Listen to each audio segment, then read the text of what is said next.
പുരാണത്തിൽ പ്രതിപാദിക്കുന്ന ശക്തരായ ധനുർധാരികളെപ്പോലെ തന്നെ ശക്തരും വീരന്മാരുമായിരുന്നു ഗദാധാരികളും. ശക്തമായ ഒരു ഗദ ഉപയോഗിക്കുവാനും അവ ഉപയോഗിച്ച് ശത്രുവിനെ വധിക്കുവാനും കരുത്തനായ ഒരു യോദ്ധാവിന് മാത്രമേ സാധിക്കുകയുള്ളൂ.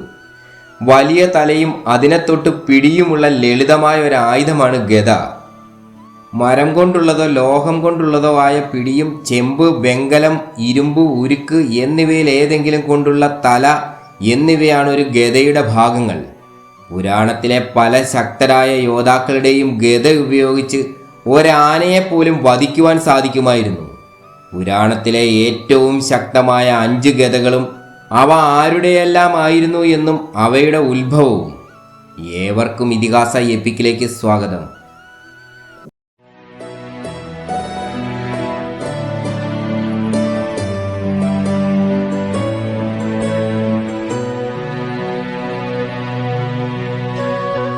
മൃഗോദരം.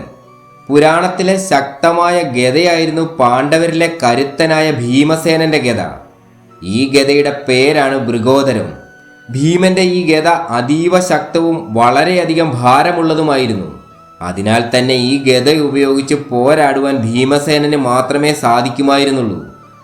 അസ്ത്രവിദ്യയിലും അതീവ കേമനായിരുന്ന ഭീമൻ കുരുക്ഷേത്ര യുദ്ധത്തിൽ ധനുർവിദ്യയിലെ കേമനായ കർണനെ പോലും പരാജയപ്പെടുത്തുന്നുണ്ട്. എന്നാൽ ഗദായുദ്ധത്തിലൂടെയായിരുന്നു ഭീമൻ പല പ്രമുഖരെയും വധിച്ചത്. അർജുനന് ഗാണ്ഡീവം പോലെ തന്നെ തൻ്റെ കരുത്തിൻ്റെ പ്രതീകമായി ഭീമൻ മൃഗോദരം സദാ കൂടെ കൊണ്ടു നടക്കുന്നു. ഈ ഗദയുടെ പ്രഹരത്താൽ അശ്വത്ഥാമാവ് എന്ന ആന പോലും വധിക്കപ്പെട്ടതായി മഹാഭാരതത്തിൽ പറഞ്ഞിരിക്കുന്നു. കുരുക്ഷേത്ര യുദ്ധത്തിലെ കൗരവരായ 100 സഹോദരന്മാരെയും ഭീമൻ വധിച്ചത് തൻ്റെ കരുത്തുറ്റ മൃഗോദരം എന്ന ഗദയുടെ സഹായത്താലായിരുന്നു. കുരുക്ഷേത്ര യുദ്ധത്തിൽ 18-ാം നാൾ ഭീമനും ദുര്യോധനനും തമ്മിലുള്ള പോരാട്ടത്തിൽ ഭീമന്റെ ഗദയുടെ ശക്തിയെപ്പറ്റി വിശദമായി പരാമർശിക്കുന്നു. ഭീമൻ തൻ്റെ ഗദ ദുര്യോധനന് നേർക്ക് ശക്തിയായി വീശിയപ്പോൾ അന്തരീക്ഷത്തിൽ തീ പറന്നു. ആ പ്രഹരത്തിൽ നിന്ന് ദുര്യോധനൻ ഒഴിഞ്ഞു മാറിയപ്പോൾ ഭീമന്റെ ഗദ ഭൂമിയിൽ ശക്തിയായി പതിച്ചു. ആ ഗദാപ്രഹരത്താൽ ഭൂമി കുലുങ്ങി. സൗനന്ദം. ഭഗവാൻ ശ്രീകൃഷ്ണന്റെ ജ്യേഷ്ഠനായ ബലരാമന്റെ ഏറ്റവും ശക്തമായ ആയുധമായിരുന്നു അദ്ദേഹത്തിന്റെ കലപ്പ. എന്നാൽ ഗദായുധത്തിൽ ദ്വാപരയുഗത്തിൽ ജീവിച്ചിരുന്ന ഏറ്റവും കരുത്തുറ്റ പോരാളിയായിരുന്നു ഭഗവാൻ ബലരാമൻ. ബലരാമന്റെ ശക്തമായ ഗദയായിരുന്നു സൗനന്ദം.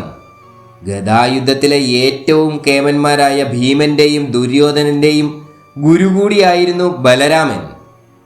ഗദായുദ്ധത്തിൽ ബലരാമനെ പരാജയപ്പെടുത്തുവാൻ ആർക്കും സാധ്യമല്ലായിരുന്നു. ശിഷ്യന്മാരിൽ അദ്ദേഹത്തിൻ്റെ പ്രിയപ്പെട്ടവനായിരുന്നു ദുര്യോധനൻ. ആ പ്രിയ ശിഷ്യനെ ചതിയിലൂടെ ഗദായുദ്ധ നിയമത്തിനെതിരായി അരയ്ക്ക് താഴെ പ്രഹരിച്ച് ഭീമൻ വധിച്ചപ്പോൾ ബലരാമൻ തൻ്റെ സൗനന്ദം ഗദയുമായി ഭീമനെ പോരിന് വിളിച്ചു. ബലരാമനെ പരാജയപ്പെടുത്തുവാൻ ഭീമൻ ഒരിക്കലും കഴിയുകയില്ലെന്നറിയാവുന്ന ഭഗവാൻ ശ്രീകൃഷ്ണൻ ജ്യേഷ്ഠനെ തടഞ്ഞു. ശ്രീകൃഷ്ണൻ അപ്രകാരം ചെയ്തില്ലായിരുന്നു എങ്കിൽ ബലരാമൻ ഭീമനെ വധിക്കുമായിരുന്നു. ദ്വാപരയുഗത്തിലെ ഏറ്റവും ശക്തമായ ഗദയായിരുന്നു ബലരാമന്റെ സൗനന്ദം, കൗമുദി.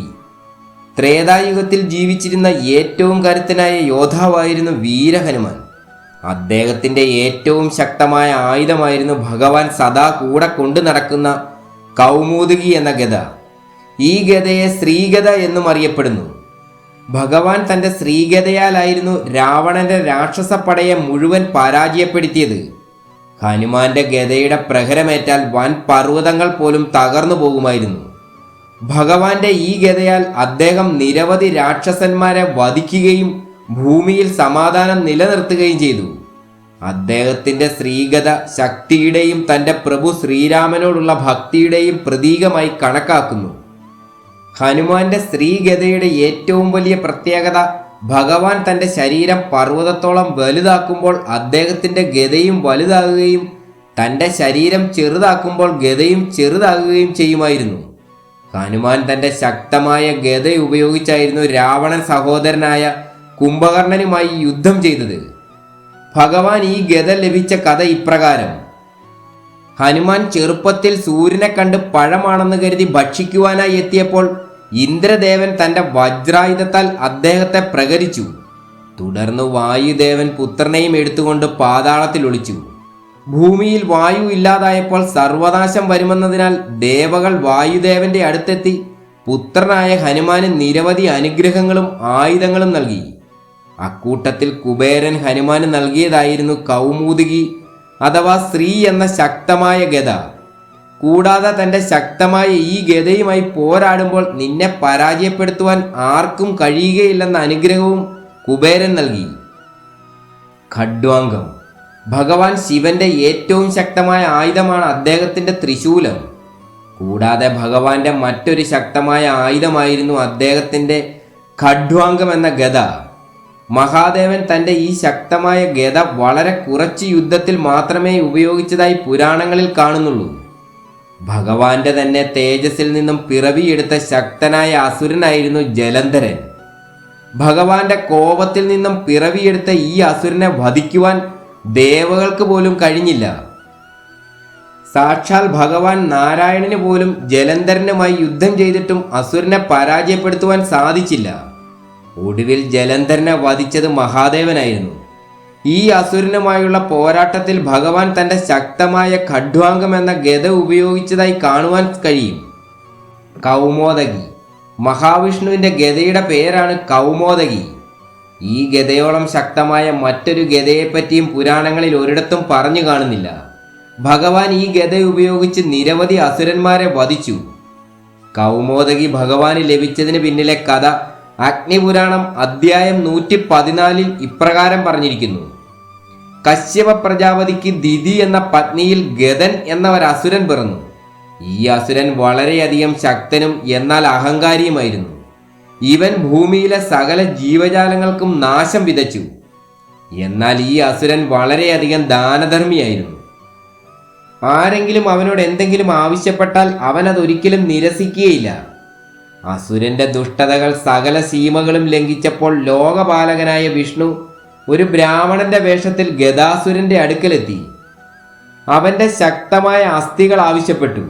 ഗദാസുരൻ യാതൊരു സങ്കോചവും കൂടാതെ തൻ്റെ ശരീരം കീറി അസ്ഥികളെടുത്ത് ബ്രാഹ്മണന് നൽകി. അസ്ഥികൾ സ്വീകരിച്ച ശേഷം ഭഗവാൻ അവന്റെ മുൻപിൽ തൻ്റെ വിഷ്ണു രൂപം എടുക്കുകയും അസുരന് മോക്ഷം നൽകുകയും ചെയ്തു. ഈ അസ്ഥികൾ ഭഗവാൻ വിഷ്ണു വിശ്വകർമാവിന് നൽകി ഇതുകൊണ്ടൊരായുധം നിർമ്മിച്ചു നൽകുവാൻ ആവശ്യപ്പെട്ടു. അങ്ങനെ ദേവശില്പിയായ വിശ്വകർമാവ് ആദ്യമായി ഒരു ആയുധം നിർമ്മിച്ചു. ഗദാസുരന്റെ അസ്ഥികൾ കൊണ്ട് നിർമ്മിച്ചതിനാൽ ഈ ആയുധത്തിന് ഗദ എന്ന നാമവും നൽകി. ഈ ഗദ കൗമോദകി ഗദ എന്നറിയപ്പെട്ടു. ഭഗവാൻ പിന്നീട് പല അവതാരങ്ങൾ എടുത്തു എങ്കിലും കൗമോദകി ഗദ ഉപയോഗിച്ചത് ശ്രീകൃഷ്ണാവതാരം മാത്രമായിരുന്നു. ഭഗവാൻ ശ്രീകൃഷ്ണൻ ഈ ഗദ ലഭിച്ചതിനെപ്പറ്റി മഹാഭാരതം ആദിപർവത്തിൽ ഇപ്രകാരം പറഞ്ഞിരിക്കുന്നു. പ്രശസ്തനായ ശ്വേതകി എന്ന രാജാവ് തുടർച്ചയായി 12 വർഷം യാഗം നടത്തി. യാഗത്തിനുപയോഗിച്ച നെയ് തുടർച്ചയായി 12 വർഷം ഭക്ഷിച്ച അഗ്നിദേവൻ അജീർണം ബാധിച്ചു. രോഗശമനത്തിനായി അഗ്നി ബ്രഹ്മദേവനെ സമീപിച്ചു. ഖാണ്ഡവവനം ഭക്ഷിച്ചാൽ അസുഖം മാറുമെന്ന് ബ്രഹ്മദേവൻ അറിയിച്ചു. അഗ്നിദേവൻ ഖാണ്ഡവവനം ഭക്ഷിക്കുവാൻ ഒരുങ്ങിയപ്പോൾ ഇന്ദ്രദേവൻ ശക്തമായി മഴ പെയ്യിച്ചു. ഇന്ദ്രന്റെ ശക്തിയെ അതിജീവിച്ച് തനിക്ക് ഖാണ്ഡവവനം ഭക്ഷിക്കുവാൻ കഴിയുകയില്ലെന്ന് അഗ്നിദേവന് ബോധ്യമായി. ഇന്ദ്രന്റെ മിത്രമായ തക്ഷകൻ എന്ന നാഗം വസിക്കുന്ന വനമായിരുന്നു ഖാണ്ഡവവനം. അതിനാൽ ആ വനത്തിന് സംരക്ഷണം നൽകിയിരുന്നത് ഇന്ദ്രദേവനായിരുന്നു. ഒടുവിൽ അഗ്നിദേവൻ ശ്രീകൃഷ്ണന്റെയും അർജുനന്റെയും സഹായം അപേക്ഷിച്ചു. എന്നാൽ ഇന്ദ്രദേവനോട് എതിർക്കുവാൻ തക്ക ശക്തമായ ആയുധങ്ങൾ ഞങ്ങളുടെ പക്കലില്ലെന്ന് പറഞ്ഞ ശ്രീകൃഷ്ണനോടും അർജുനനോടും ആയുധങ്ങൾ ഞാൻ നൽകാമെന്ന് അഗ്നിദേവൻ പറഞ്ഞു. തുടർന്ന് അഗ്നിദേവൻ ദേവകളുടെ ആയുധ സൂക്ഷിപ്പുകാരനായ വരുണദേവനെ ധ്യാനിച്ചു. വരുണദേവൻ പ്രത്യക്ഷപ്പെട്ട അർജുനന് ഗാണ്ഡീവവും അമ്പൊടുങ്ങാത്ത ആവനാഴിയും നൽകി. ശ്രീകൃഷ്ണന് സുദർശന ചക്രവും കൗമോദകി എന്ന ഗദയും നൽകി. പിന്നീട് ഇരുവരും ഇന്ദ്രദേവനെ പരാജയപ്പെടുത്തി. തുടർന്ന് അഗ്നിദേവൻ നിർഭയനായി ഗാണ്ഡവവനം മുഴുവനും ഭക്ഷിച്ചു.